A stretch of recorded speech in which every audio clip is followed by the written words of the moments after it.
What is up, everybody? I'm Aaron. I'm Sam. We are Cedar Valley homesteading. We are getting our evening chores done before dinner, but during dinner, she's going to go back to making dinner.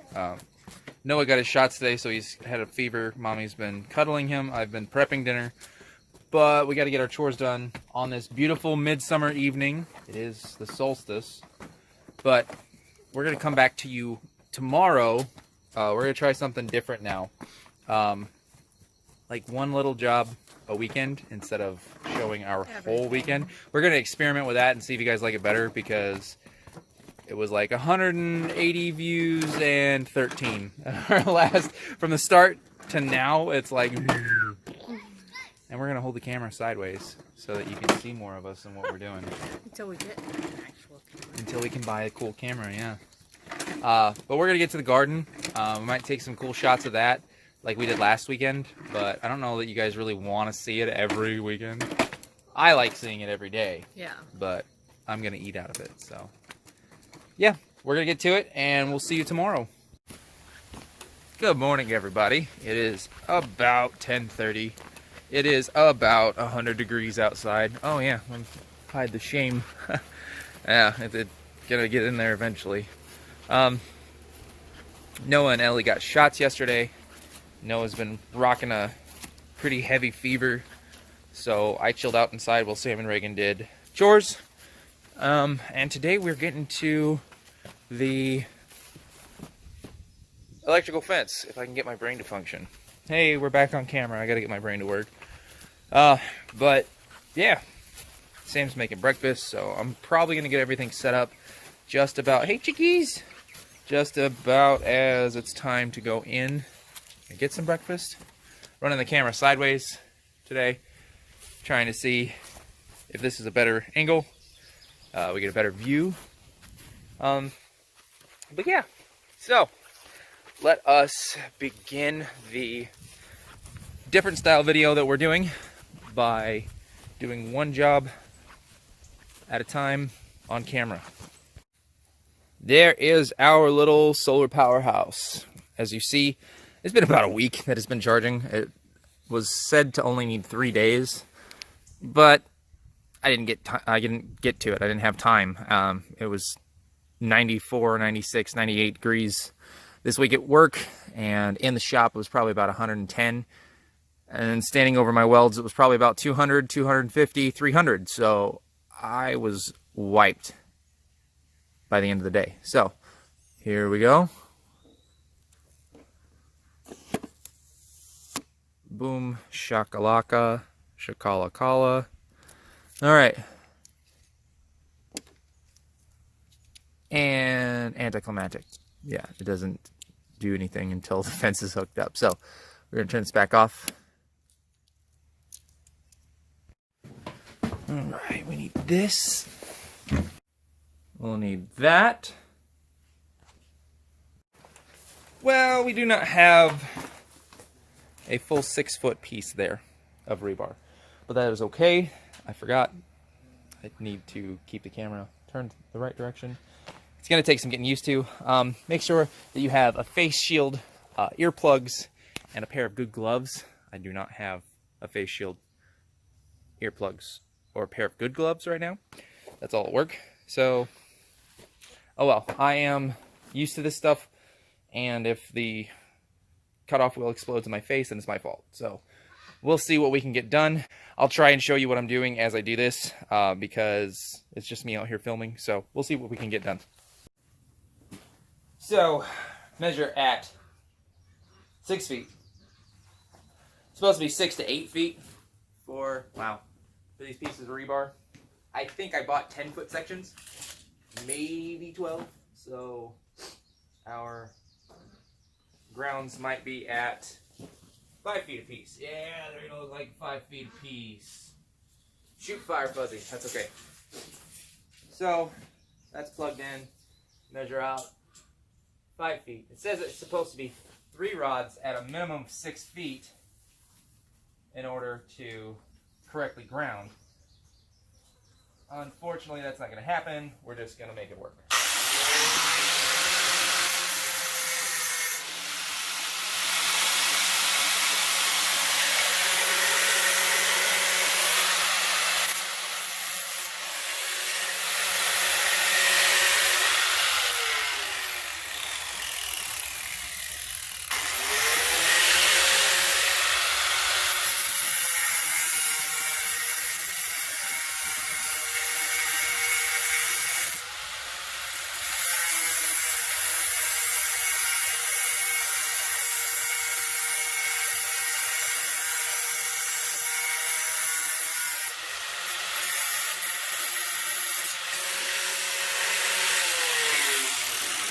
see the brother-in-law driving by. It is an important thing to note that when you're using here, let's get down.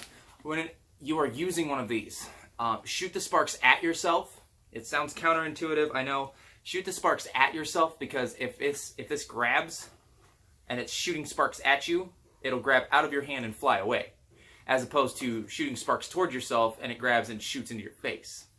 So, just a little bit of knowledge from personal experience. I've had 9-inch grinders that weigh 30 pounds buck and slam into my ribs. I have a nice scar across my knee from one.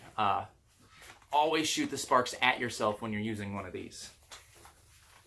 Get it unplugged. The ducks and chickens are mad because I took their light, because this is how we light their coop. So we're going to plug that back in.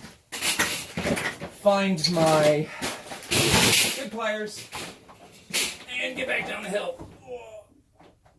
Big stretch. And we have lights again. Okay, see you in a sec.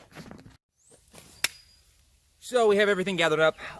We are going to take our 6 foot, our 5 foot rebar, run it at 10 feet in the ground, almost all the way down. I'm probably going to leave 4 inches sticking up. And I didn't buy ground wire clamps because they were like $3 to $6 a piece, considering where we look. I have baling wire and poly wire. Poly wire is for the electric fence, and I have baling wire to clamp it to the ground. I don't care. That's totally going to work. If you watch Doug and Stacy, you know that baling wire is a homesteader's best friend. So we're going to get these driven in. Gonna get these driven in, and we'll show you a little bit of the progress as we go. Further touch on a point that a lot of homesteaders in Missouri have. I have 2 of these now that have found rock. There's a lot of slate, there's a lot of limestone, and this hill in particular, they had to blast to get our foundation in for our home. So they're not driven in the full 5 feet. I think I have 4 feet on this one and about 10 inches on the other one that's halfway through. So the very first one that's not 5 feet long is only sticking out like 4 inches. 4 inches, 9 inches. This is a foot, maybe a foot and an inch. But I think that we're going to be okay. So now we're going to run the poly wire around the pin to make sure that we have enough, and then we're going to run the wire down our grounds into the pin. What are you doing? Oh, poor Hogzilla. Scratching at his little wound where he got fixed. Yeah, that, by the way, is brutal. If you have never castrated a pig, neutered a pig, that is brutal. Like, I had to hold the pig while the vet did his deal, and whew, man, definitely not something terribly enjoyable to see, but it is necessary. His meat's going to taste better. He's not going to be as aggressive. He hasn't really been beating up on BB, but nobody in that pen trusts me now. They like Mama. Mama brings apples and snacks, and so do I, and they still just run away from me. So, interesting little bit. But we're going to get this run. We're going to get that run, and we'll see if we can get it powered on and show you guys what's going on. I guess I didn't realize now. I am realizing now that the wire that connects all of them is going to have to run all the way up there. So, we may have to move the solar charger. We'll see. We'll see how it goes.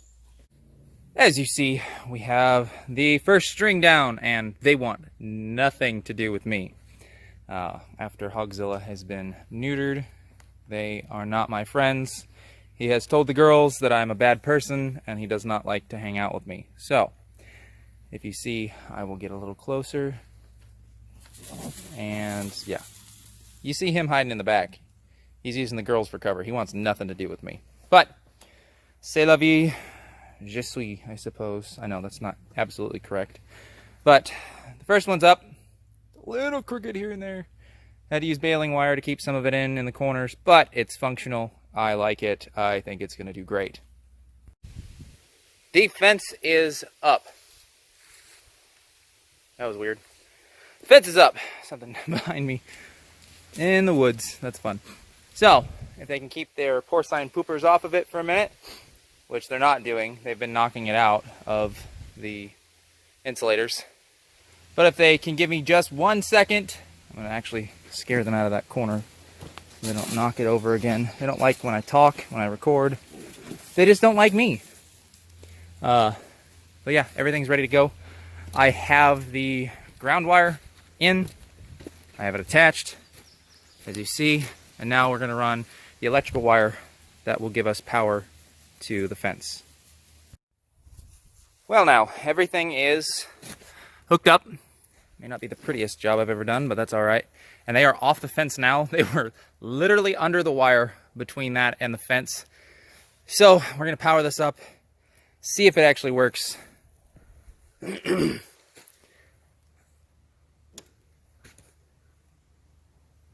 I have no idea what's going on. Doesn't seem to be working. We'll be back. Gotta remember to turn the phone sideways. Yes, it is working. I have seen them now twice touch the fence and jump. I don't want to get too close because I don't actually want to make them hurt themselves. That'd just be mean. So, but I have seen Hogzilla and BB both touch the fence now, and they have jumped. So I believe it is working. This is how we got it up, that the power cord could come in. There's the ground wire. So the power cord comes in up and over the fence and down, connecting all those wires with power, as you see there. I'm not certain if you can see that. Try not to disturb them. As you see, there's the cord that goes down by that post. That connects all of those with power. And the ground wire actually uses the water in the ground, the rods to connect the animal to the ground, and the cable, which causes the electric shock. I think it's working, because I've seen them jump 2 or 3 times now. But yeah, I believe that is a wrap. Let's see. BB, don't do it. Please, baby. No. Maybe not. Maybe it's not working. Oh, there it goes. She got a little zap there.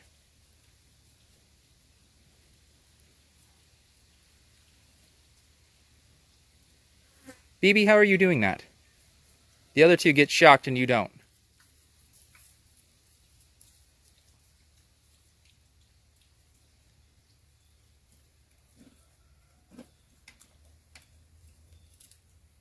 Oh, there it goes.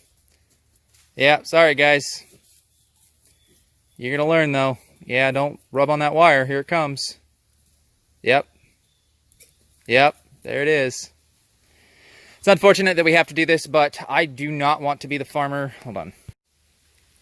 It's unfortunate that it has to be this way, but I don't want to be the farmer that releases hogs that turn feral. It takes 3 hours. 3 hours for a released hog in the wild to already start going through physical changes and turning into a feral hog. And I'm not going to be the guy, there we go, I'm not going to be the guy that releases hogs into the wild for them to start tearing everything up. Not going to do it. When Hogzilla went to get fixed, he escaped the dog kennel. He busted it open, literally body slammed his way out of it. They're not enjoying this. I don't like it either, but it's going to have to happen to keep them in. Literally body slammed the dog kennel and then ran around the kennel ran around the pen for a half hour while Sam and I tried to catch him. And I was ready to shoot him. I'm just going to say it. I was ready to shoot him. I wasn't going to let the hog get away to become a feral hog and start destroying the natural resources here in Missouri. Wasn't going to do it. But luckily we had the idea to fix the kennel, put it in the pathway that it was running, and he ended up being tricked into going into the kennel. So it worked out, and now the fence is up, and I believe that with the fence up we will have a better chance of keeping him in here. But that is, where's a post? Set you guys up on a post to talk to you. Don't touch the fence yourself. Don't touch the fence yourself. This isn't gonna work. None of this is gonna work. That's not how any of this works. There we go. Mr. Hammer, you want to help me out here? No? Anyway, we'll just move on. That is the extent of our video for today, I believe. We're going to try and do just little jobs here and there for you guys. Instead of, hey, look at our whole weekend. Because viewership has gone down. It just doesn't seem that you guys enjoy the long videos. So, that's it. But as always, please like and subscribe. Hit the little bell so that you know when we do posts. It's usually every weekend. But with some of the stuff coming up that we have, we will be doing videos during the week, on the weekends. We're just going to post everything that we can to help you guys learn. Because there's so many people that have helped us learn. Just so many. Homesteading Family, Off-Grid with Doug and Stacy, Justin Rhodes, just so many great, Joe Salatin, so many great farmers and homesteaders out there who are putting out all this information so you guys can learn. It's fantastic. We have a new sponsorship, not sponsorship, partnership, I guess we will say. We have a new partnership. When we get the shirts in for them, we will reveal who it is. I just got an email about my tracking number, so should be a couple days. But yeah, our new partnership, we will let you know. My usual partnership with the3percenter.com, please go check them out. I am a brand ambassador for them. My code is DREADThePatriot, capital D, capital P, one word, for 10% off your entire purchase. I love Mr. Duncan, who owns the company. He's a great man, so please go check him out. And remember, if you don't do it for yourself, nobody's going to do it for you. Get out there and learn something, y'all. Yeah. Before we forget, we'll end the video this way instead of my goodbye, because I just did one by myself. Before we forget, happy Father's Day to everybody, from our little family to all of you out there, anybody that's watching. I want to appreciate fathers. I had my dad and my stepdad, so I was very lucky. Sam's dad as my father-in-law is pretty freaking awesome. So, yeah. We just wanted to stop to say thank you before we ended the video. So, guys, have a happy Father's Day. Tomorrow is Father's Day. Yes. You remember? Yeah, I remember. You already got your Father's Day gift. Okay. But, you guys want to say happy Father's Day? Happy Father's Day. Good job. As you see, Ellie is asleep. So, thank you very much for watching, and we'll catch you next time.